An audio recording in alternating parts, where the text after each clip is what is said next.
Poucos ramais têm uma história tão conturbada durante sua construção e um final tão inglório quanto o ramal de Santa Veridiana.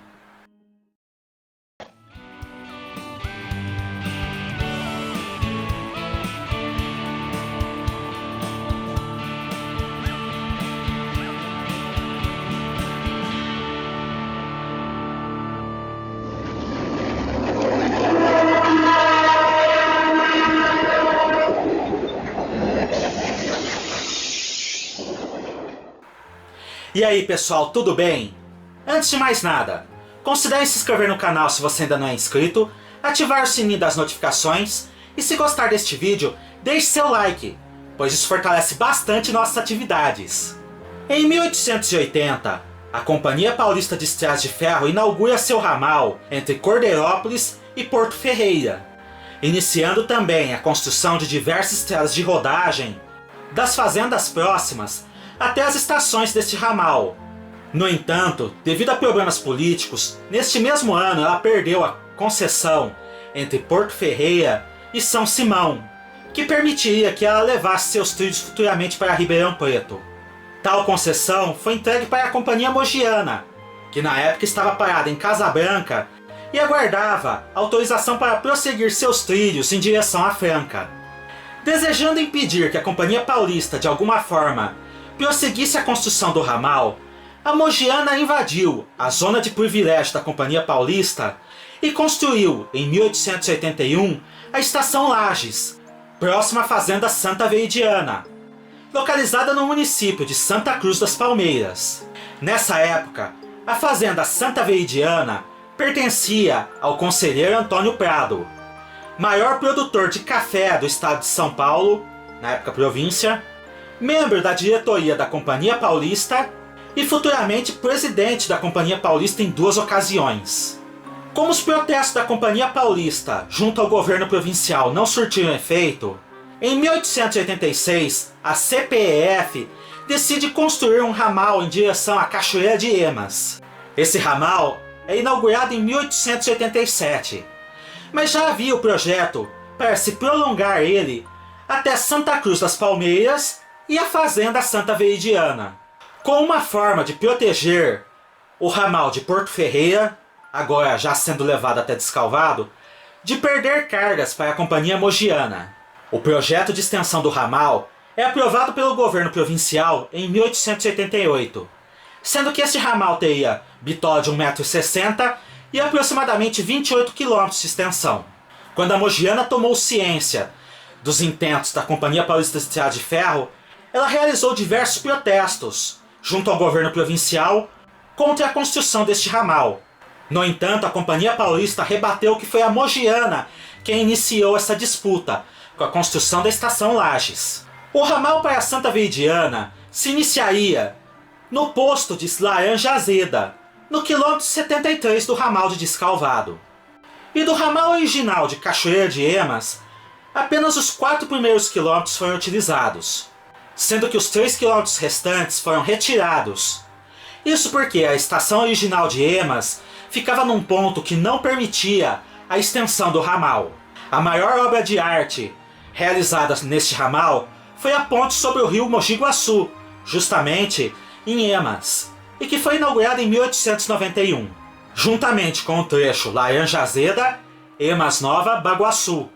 Em 1º de agosto de 1892, é inaugurada nesse mesmo trecho a Estação Santa Silvéria, que não foi construída pela Companhia Paulista, mas sim por um fazendeiro particular que, após a conclusão da construção, entregou o prédio para a Companhia Paulista em troca de abatimento de fretes. Nessa mesma data foi inaugurada a Estação de Santa Cruz das Palmeiras. E em 20 de fevereiro de 1893, finalmente foi inaugurada a Estação de Santa Veridiana, próximo à sede da fazenda de mesmo nome do conselheiro Antônio Prado, e a praticamente 1 km apenas da Estação Lages da Mogiana.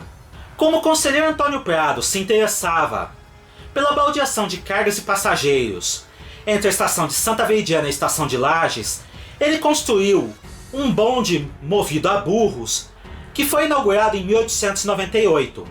No entanto, como este bonde foi inaugurado sem o consentimento da Companhia Mogiana, E como o governo estadual não atendeu os protestos da companhia, ela simplesmente fechou a estação Lages, o que gerou protestos de todos os fazendeiros locais, bem como de funcionários, usuários e até mesmo de políticos de outras regiões que se viram prejudicados.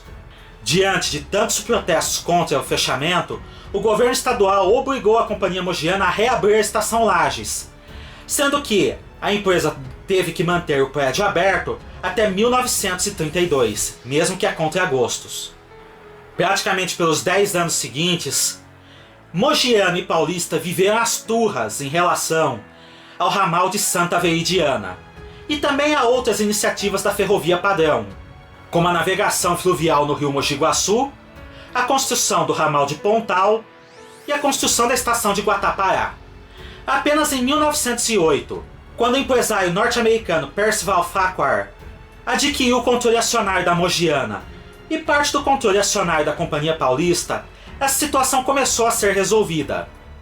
Sendo que, em 1911, ambas as empresas entram em acordo quanto ao futuro do ramal de Santa Veridiana e a estação Lages.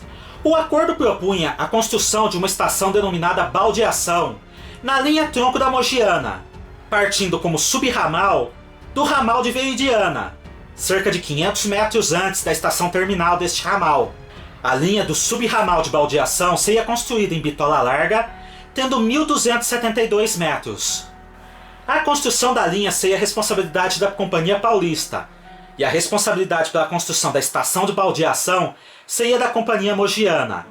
Ambas as empresas utilizariam a estação de baldeação, sendo que uma pagaria a outra os custos com funcionários e os custos com transbordo de fretes e passageiros. Esse novo subramal foi inaugurado em 1913 e sua operação era realmente curiosa, pois o trem que vinha pelo ramal de Santa Veridiana chegava até a estação final, tinha que voltar de ré até o entroncamento e então entrar no ramal de baldeação.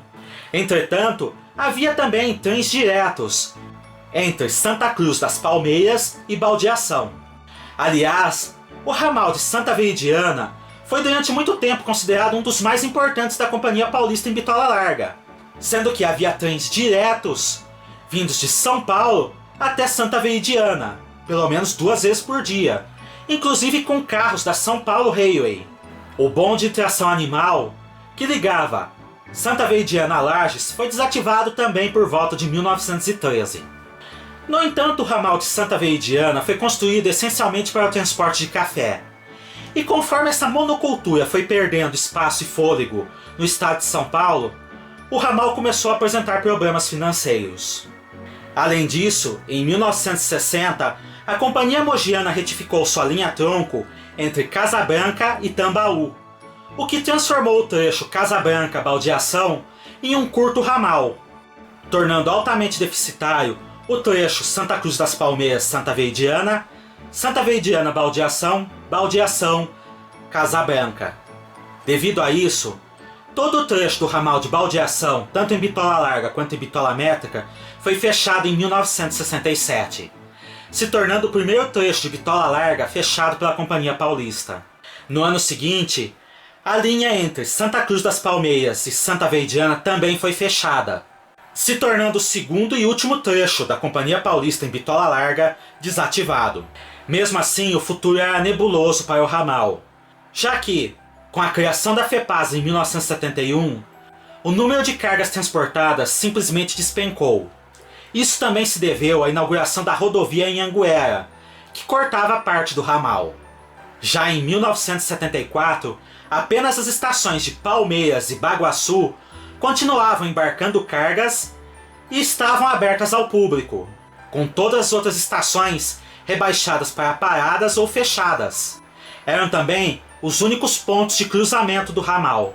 Trens puros de passageiros deixaram de circular por ali em 1972, começando a rodar com trens mistos, que entretanto foram desativados em 1º de agosto de 1976, exatamente 84 anos após a inauguração da linha para Santa Cruz das Palmeiras.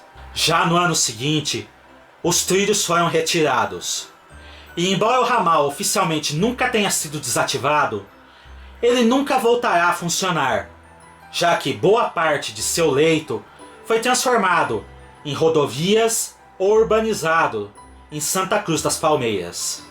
Milagrosamente, com exceção da estação de baldeação, todas as estações desse ramal ainda existem, bem como a ponte sobre o rio Mogi Guaçu, em Cachoeira de Emas, sendo esses importantes resquícios deste que foi o mais turbulento e mais afamado ramal de bitola larga da Companhia Paulista de Estradas de Ferro. E essa foi a história do ramal de Santa Veridiana.